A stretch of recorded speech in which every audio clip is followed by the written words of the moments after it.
Protect your DNA. BioPQQ can promote formation of new mitochondria. Infowarsstore.com.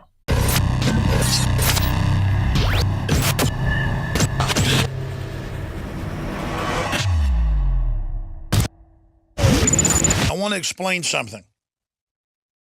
Interviewing multiple medical doctors, Harvard medical doctors, you name it, over the years. And a lot of articles have been written about this. You can look them up for yourself. There's a lot of evidence that Ebola was developed in laboratories and then released in the jungles of Western and Central Africa. Larry Ford had mutated cholera, typhoid, anthrax, botulism, bubonic plague, and had also come up with germs that he called Kaffir-killing germs. Kaffir, as you may know, in Afrikaans, is the equivalent of the N-word. So these were germs that were specifically engineered to kill only black people. In other words, an ethnic biological weapon. As it mutates, it will become more aggressive and even airborne. And then one of the heads of the University of Texas Biology Department, who is a global exterminist, he believes that at least 90% of the population should be reduced. His acolytes, his graduate students that are now medical doctors, PhDs, microbiologists, responded to us criticizing him 6 years ago and the FBI visiting him by sending me open letters that we published saying, listen, we will exterminate everyone. In fact, here's quotes from the Texas newspapers that reported on it out of Houston. I watched in amazement as a few hundred members of the Texas Academy of Sciences rose to their feet and gave standing ovation to a speech that enthusiastically advocated the elimination of 90% of the Earth's population by airborne Ebola. We are an epidemic waiting to happen. And because we're so mobile and so dense, we can get on airplanes and fly across oceans. No, I think disease is going to spread fast. And the people who've studied this, the epidemiologists that's a common view, and medical people are very, very concerned about the next pandemic. The 2014 wave of upwards of 300,000 illegals crossing the United States southern border is only the beginning. He's told the world that with a stroke of his pen, he will, by presidential directive, by executive order, provide legal status to 5 to 6 million people unlawfully in the country.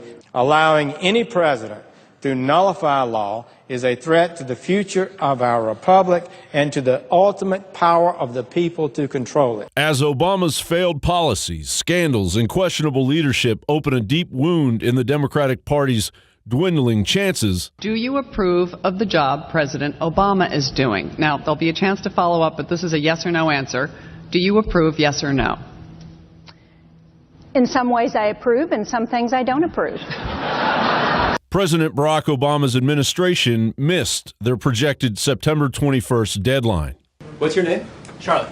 Charlie? Yeah. Who are you with, Charlie? Breitbart News. Okay. The recent story on the U.S. CIS preparing for a surge of government IDs. Do you have a response to that? I don't. I'd refer you to USCIS on that. I don't have any information about that. But it is coming. Leon Rodriguez, the director of the U.S. Citizen and Immigration Services, is hiring more asylum officers as a greater tsunami of illegals is expected by year's end. So would you please tell us what is next on the president's agenda?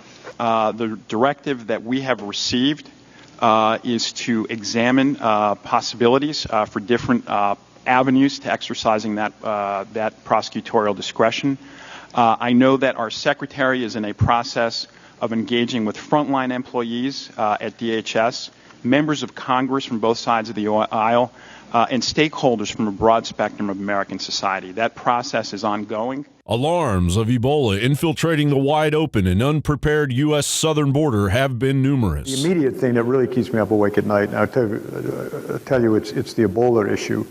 By the end of the year, there's supposed to be, by the CDC and World Health and all their estimates, 1.4 million people will have been infected by Ebola, and probably 62% or something like that will have died. That's the percentage. That's horrific. There's no way, and we're already seeing it, there's no way you can keep Ebola in West Africa. And as hard as we will try to deal with it and snuff it out there, it's going to run its course for some period of time. If it comes to the Western Hemisphere, many countries in the Western Hemisphere have about no ability to deal with an Ebola outbreak.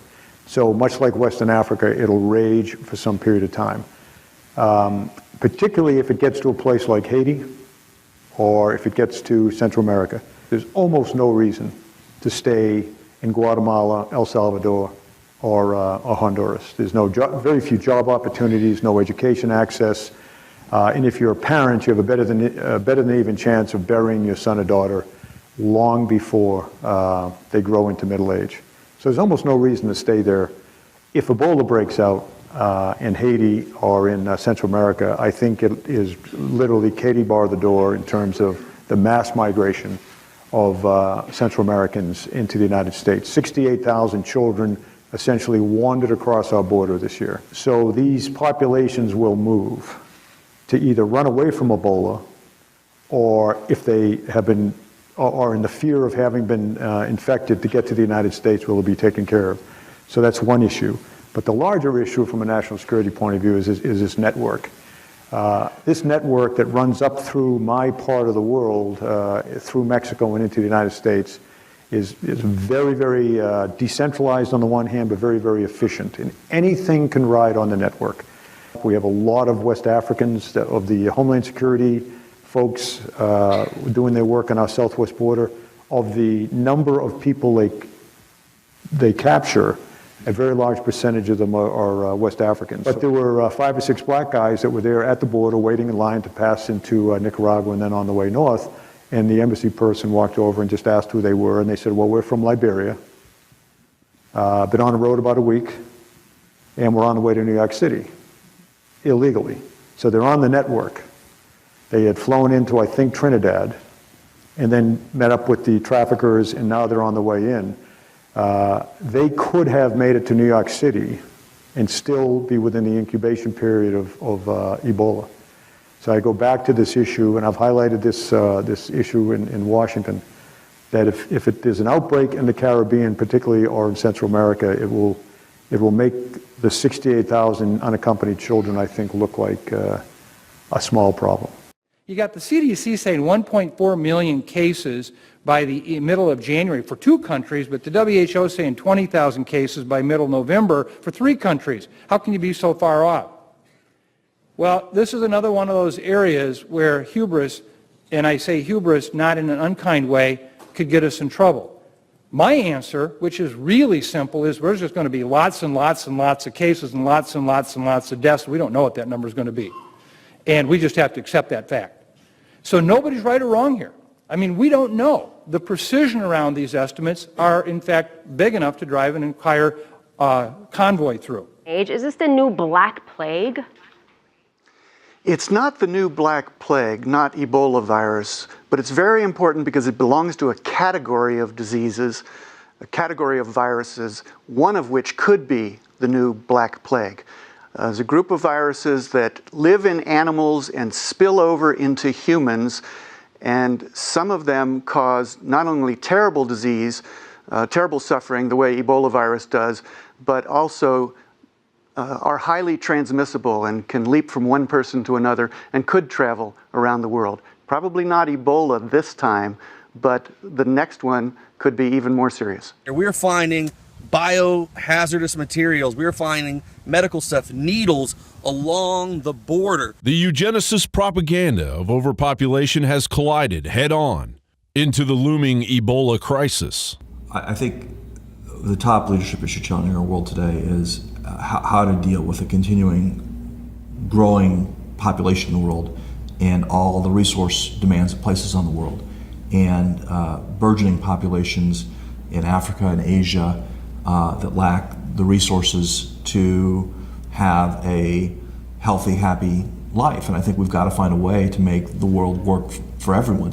If overpopulation, Ebola, and the economy are such an administrative concern, what I've directed the CDC to do is that as soon as somebody is diagnosed with Ebola, we want a rapid response team, a SWAT team, essentially, from the CDC to be on the ground as quickly as possible, hopefully within 24 hours, so that they are taking the local hospital step by step through exactly what needs to be done. Then why let hundreds of thousands of illegals sneak over the border quietly in the night and give them jobs unemployed Americans supposedly don't want to do? John Bound for Infowars.com.